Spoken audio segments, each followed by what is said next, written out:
Welcome to the Festival of Storytellers.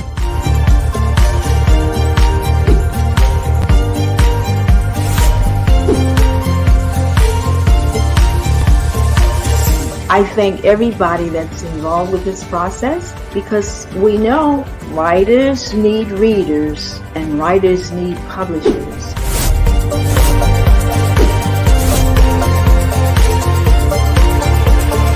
Experience is not about the publisher, it is about us, the authors.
Good morning. Happy Monday.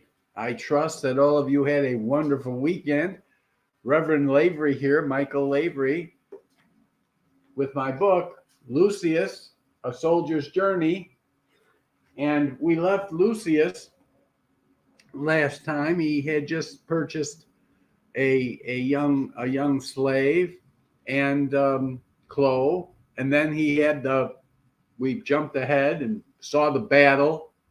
He'd been transferred to Israel, and he'd been in this battle. His faithful valet, Mark, was grievously wounded, and later he would find out that his other servant, Arius, was also wounded, because after the battle was over, oh, Ethan, happy Monday too.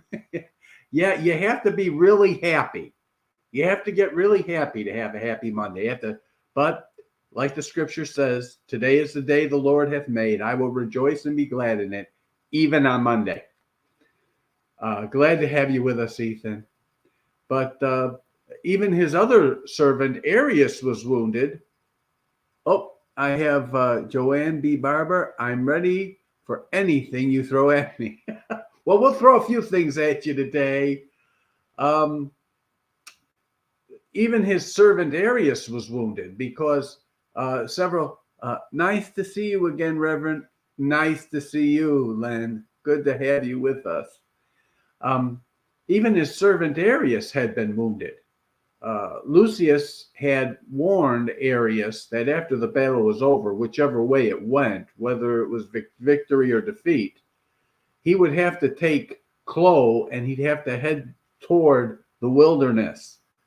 They couldn't stay there because chances were very good that if the battle was lost, Jeanette Russ, really interested to hear more of your perspective on this. Oh, we're moving right along. Lucius had given Arius strict orders that if the battle went wrong, the chances were very good that the zealots would actually come and take the city of Capernaum.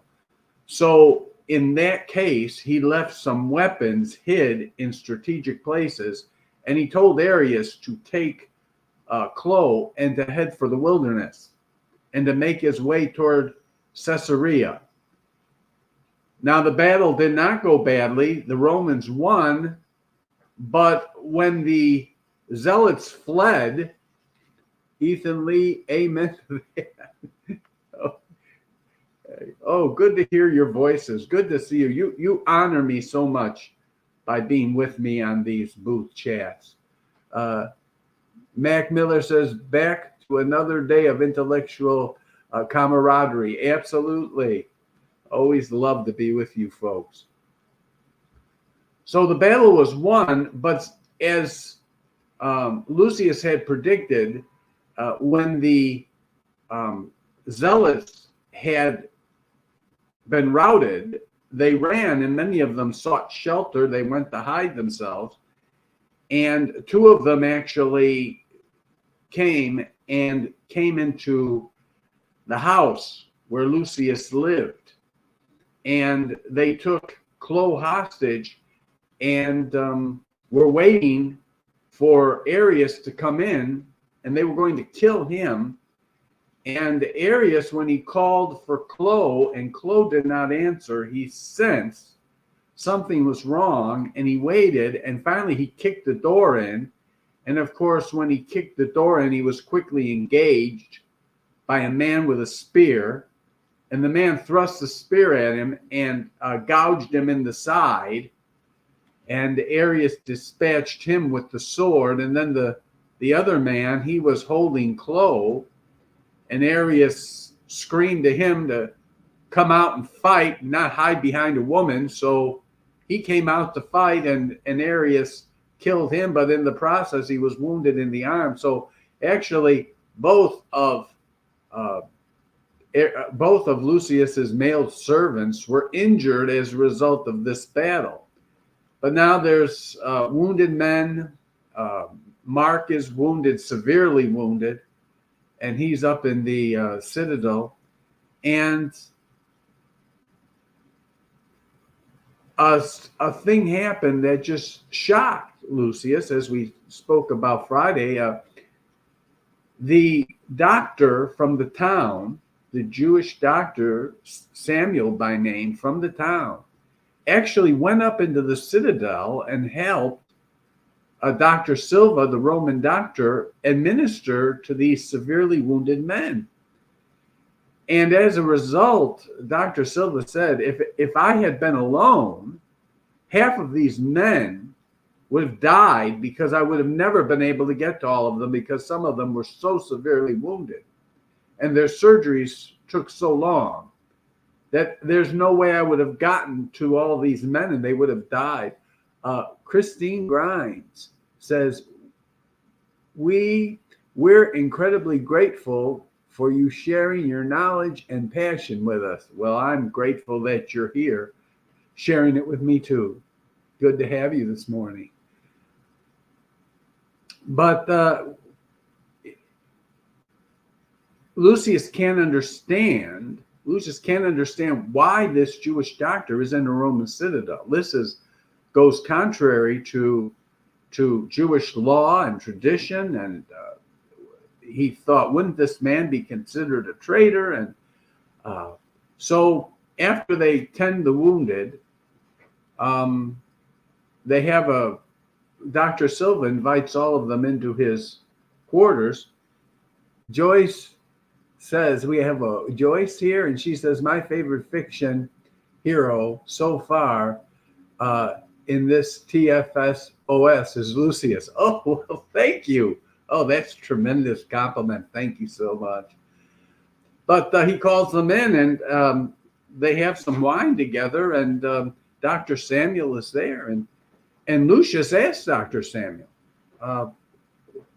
I can't understand why you're here, because what you're doing would be considered, treason to your people. And Dr. Samuel admitted, well, there was a time you wouldn't have been able to bring me here. You'd have had to bring me here at the edge of a sword, but something happened in my life. I met a man. And this is where Lucius was introduced to the teachings of Jesus Christ. Of course, they called him the teacher. And Dr. Samuel spoke of when he and the rabbi went and heard Jesus out in the wilderness. And he related the story of the Good Samaritan to these Romans. And it touched Lucius deeply. And Lucius said, I want to hear this man. Well, now we're jumping ahead. Weeks have passed. Mark is still in the infirmary. He's had some setbacks. He's had infections set in. He's had some setbacks, but he's starting to get better now. They've assessed, there were over 50 wounded men. They've assessed them. And 10 of these men were wounded to such an extent that they could never return to active service again. So they would have to be sent back to Rome. Then they had one prisoner.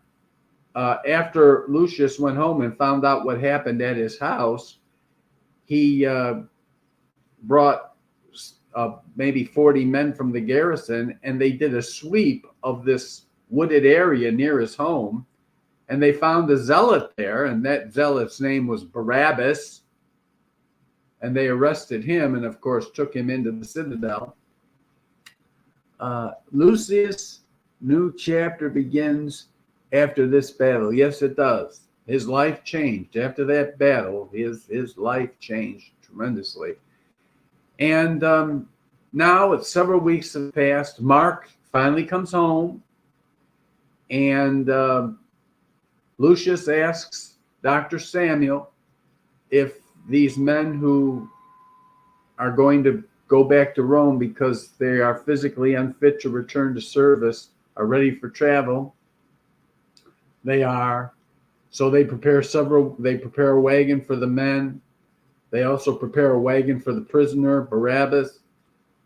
And they're off to Caesarea for their meeting with Pontius Pilate to kind of brief him on the battle and what happened.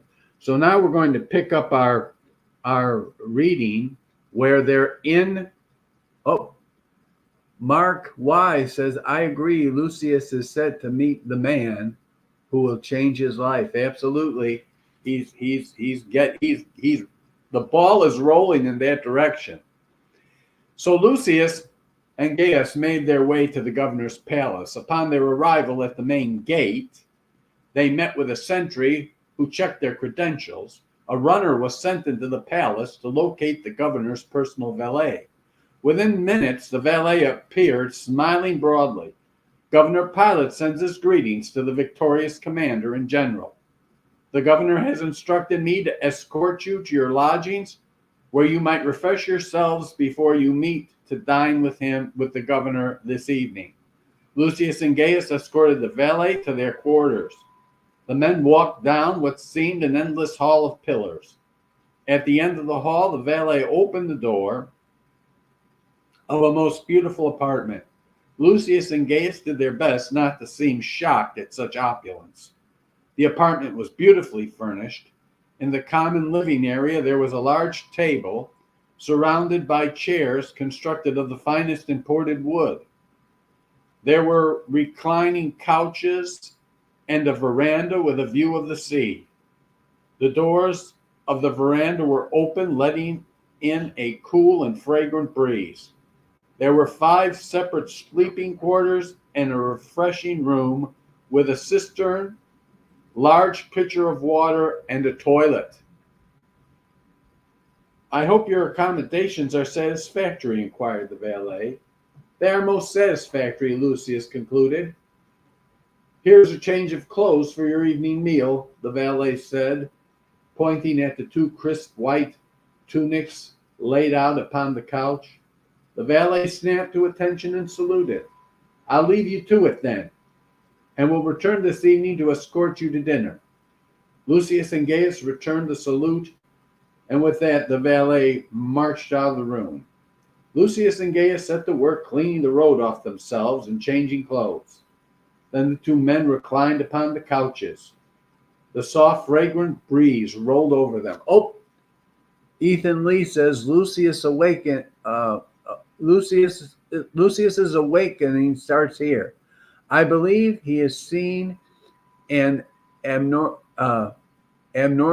a kindness he never expected. I believe he has seen an abnormally kindness. Yes, he never expected such kindness from the people of Capernaum. He never expected their response. He never expected, when he saw the wagons come to the side of the battle, The plot thickens. Yes, it does. That's from our dear friend Beverly McReynolds. Good to have you, Beverly. Oh, it's so good to see all of you. God bless you. I can't see you, but just to know you're there blesses my heart. No, he never expected. When he saw the seven wagons come down the road that were driven by townspeople, he thought that Silva had gone into the city and conscripted them. It wasn't until later he learned that no wagons had been conscripted at all, that these people willingly, of their own accord, offered their services to help evacuate the wounded and the dead. So yes, it was abnormal. It was abnormal kindness that Lucius received at the hands of the people of Capernaum. So we look here and we see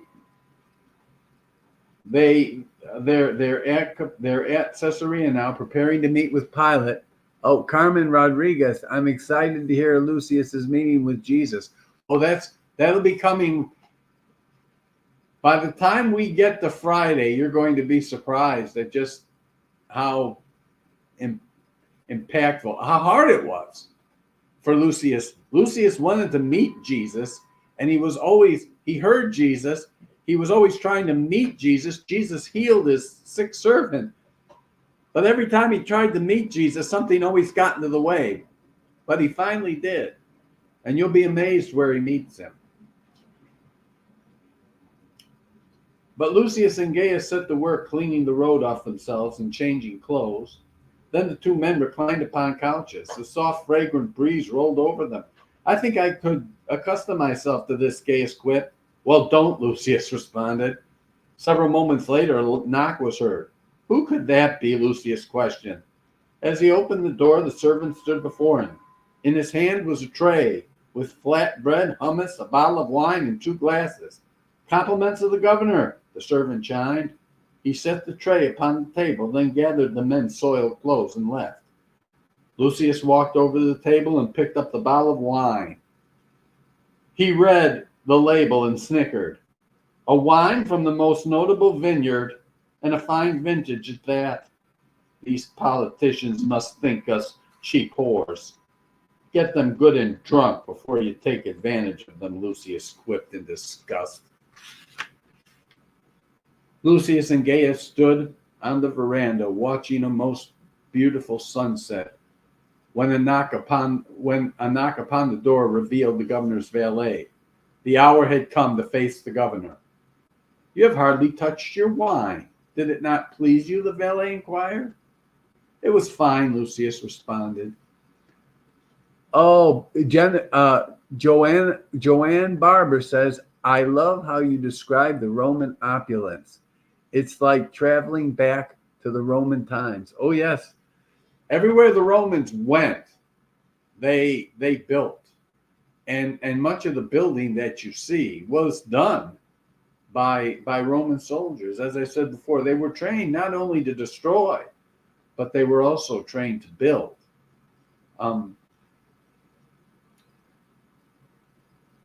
It was fine, Lucius responded, but neither Gaius or myself is given to much wine. The valet nodded. Come, he said, leading them down another long corridor, coming to a stop before a set of double doors. The valet entered the room and closed the doors behind him. When the doors opened again, the valet with a loud voice announced Lucius and Gaius. With a sweeping motion of his arm, he bid them enter. Lucius and Gaius entered, standing at attention. They saluted the governor. There before them was a long table covered with every type of delicacy. Sitting at the head of the table was the governor, who upon seeing Lucius and Gaius leaped to his feet. A triumph, I say. Indeed, if we were in Rome, you would have a triumph. However, we are not in Rome, so this is the best we can do. Thank you, Governor, for your kind words, Lucius responded, but we are hardly worth a triumph. Well, that is not what I've been hearing, answered Pilate. reports from across the country seem to indicate a distinct drop in zealot activity. I believe you have broken their will to fight, Pilate exulted. Oh, Christine Grimes, I have always thought of Pilate as an emperor. Silly me, he's the governor. Thank you for this, Pastor. Well, glad to, believe me, you learn a lot. You learn a lot as you study these things. There's a lot of things I've learned in my research for this book. I learned many things I didn't know. I wish I could say I agree with your assessment of the situation. However, in truth, the zealots are not defeated, nor are they broken. They have suffered a crushing defeat, that is true. But at present, they are recruiting more men and are regrouping. So you believe they will keep fighting? Pilate questioned. I know they will, Lucius answered. Have you had the opportunity to question the prisoner, Governor Pilate? Lucius inquired. Pilate shook his head. I will do that tomorrow. Be sure you have about 5 to 10 soldiers present when you do. After your interview tomorrow, tell me if you believe the zealots are finished. Give me your assessment of these zealots as fighting men, Pilate inquired. They are by no means professional soldiers. That was our only salvation in the battle. Had they had qualified leadership that could have seen through our deception, we would have been totally wiped out. As it was, we were within minutes of total destruction. What? Pilate gasped in disbelief. How can this be? Lucius answered calmly and matter-of-factly. The zealots breached our phalanx. Had they built breachworks? If they had built breachworks, why were they not detected before the battle? Pilate demanded. Oh, Reverend Michael, in what ways does knowledge of history contribute to informed decision-making in today's society? Well, I had a good history teacher when I was in college. He always told us one simple truth. One thing we learned from history is that we've never learned from history. Because if you look at history through the ages, the same mistakes that were made by the Romans, the Greeks, we're making the same mistakes today. We have learned nothing. We don't learn from history. In the Second World War, Adolf Hitler sure didn't learn from history. If he'd learned from history, he would never have invaded Russia at the time of year that he did. Napoleon did the same thing Hitler did. And what happened?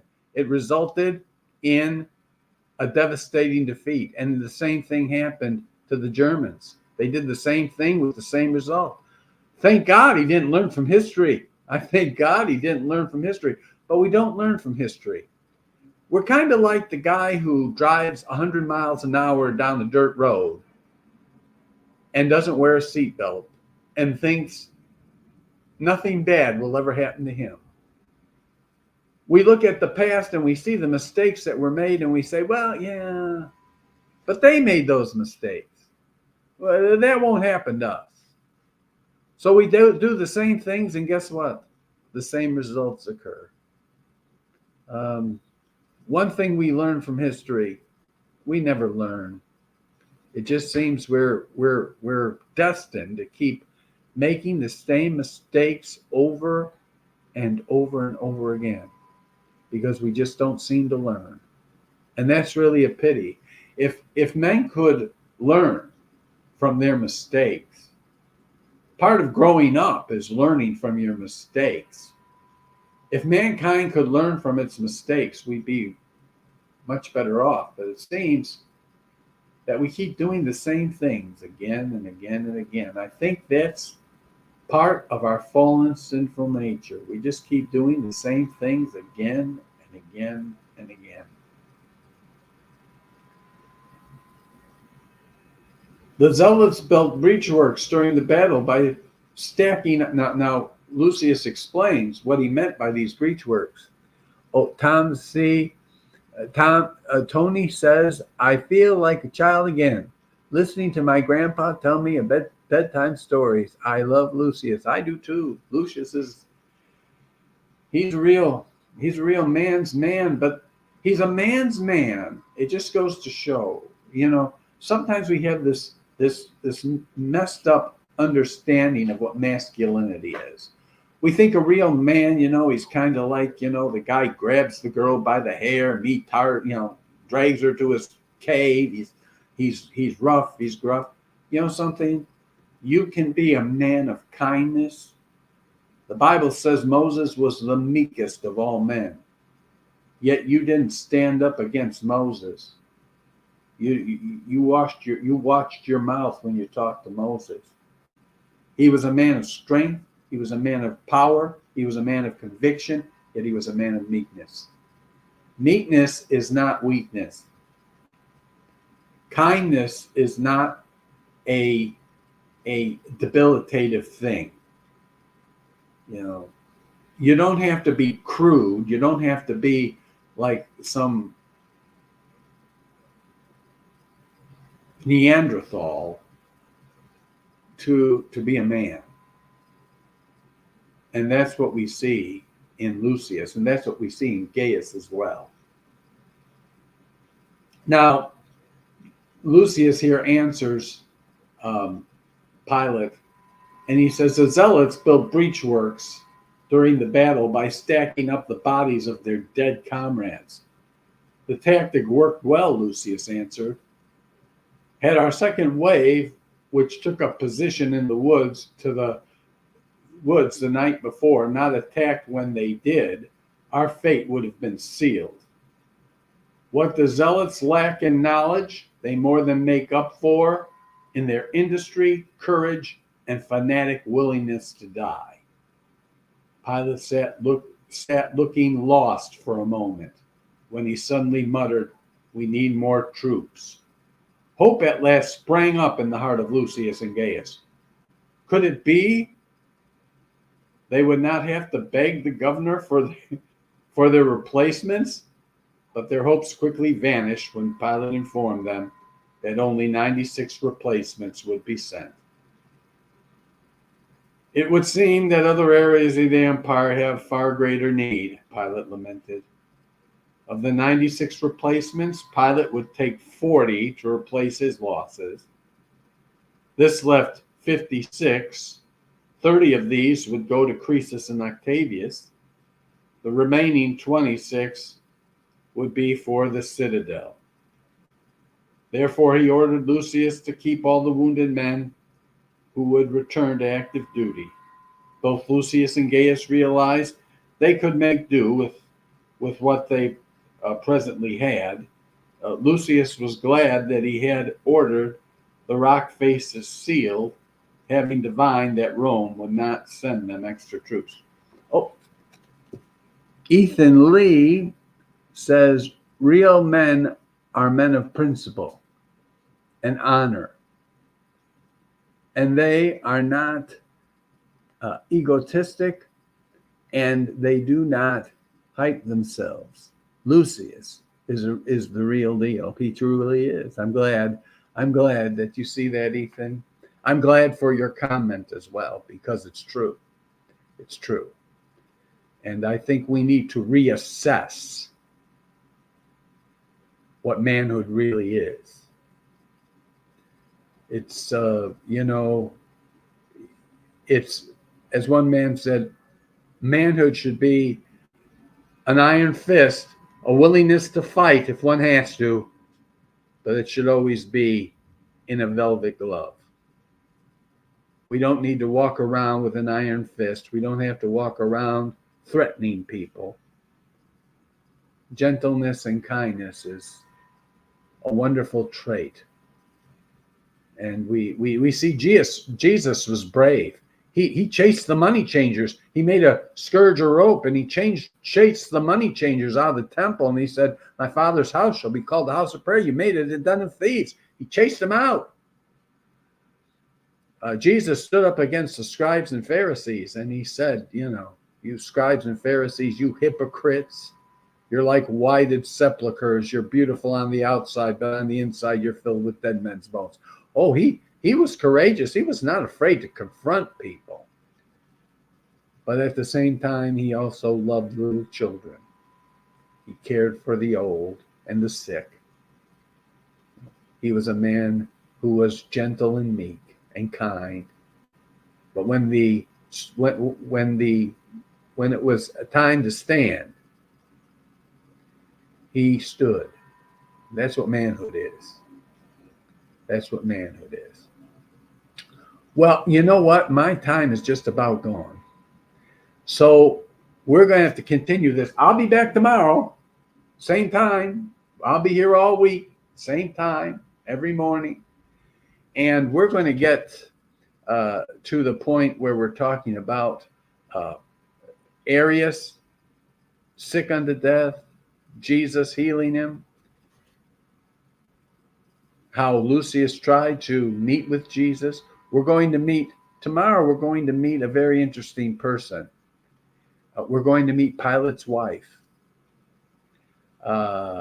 She's a very interesting person, and she shares Lucius's love and desire to know more about the teacher. You can look on I have my website. It's coming across the bottom there. You can find my book on my website if you're interested.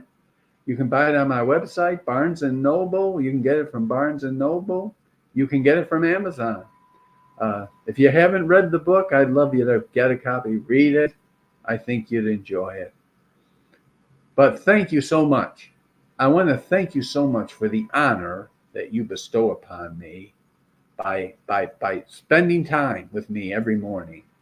And it is just a privilege. It is a privilege to me, and I thank you so much. Until tomorrow, have a wonderful day, and we'll see you tomorrow. God bless you. Bye now.